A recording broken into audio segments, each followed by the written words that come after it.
Deep within the Arctic Circle, the Svalbard archipelago is a landscape completely hostile to human life.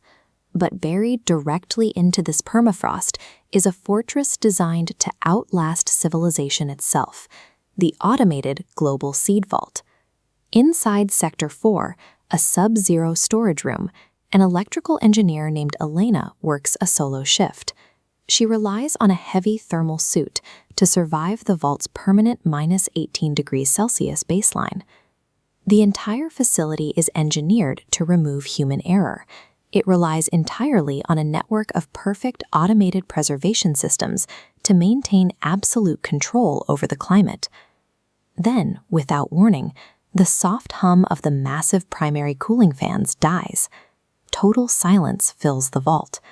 A heavy mechanical thud echoes through the ventilation shafts above. This animated graph shows the vault's digital temperature readout. Without the fans, the room should be warming up. Instead, the temperature rapidly plummets to minus 25 degrees.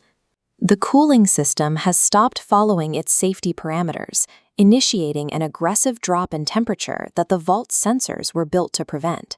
Someone on the outside used a remote terminal to bypass the primary climate array, overriding the standard cooling protocols. In this schematic of the cooling architecture, primary fans shut down as rogue commands hit the data lines.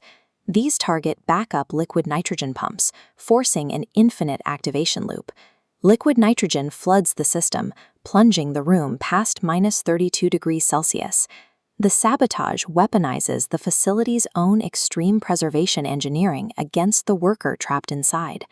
Elena drops her tools and sprints toward the heavy steel exit hatch as the freezing fog thickens around her. The vault's exit relies on digital redundancy. She reaches the keypad, frantically punching in her code. The digital interface flashes amber. An emergency lockdown was initiated by the exact same remote terminal controlling the temperature. This cross-section shows the internal mechanics of the heavy door. When Elena hits the manual override lever, it refuses to budge. The door is secured by pneumatic locks, internal locking bolts driven into place by immense, highly pressurized air. Driven by high-pressure pneumatics, generating immense physical resistance, making it impossible to open. The trap is sealed. The plunging sub-zero environment is now rapidly exceeding the thermal limits of Elena's protective suit. Stripped of all internal controls and overrides, she is completely isolated from the vault's network. There is no mechanical failure happening here. The vault is performing flawlessly according to its updated programming. Through the thick, triple-paned observation glass of the door, she stares out into the pitch-black corridor outside. The motion-activated emergency lights start clicking on, one by one, creeping steadily down the long hallway toward her door. Those sequential lights map a path.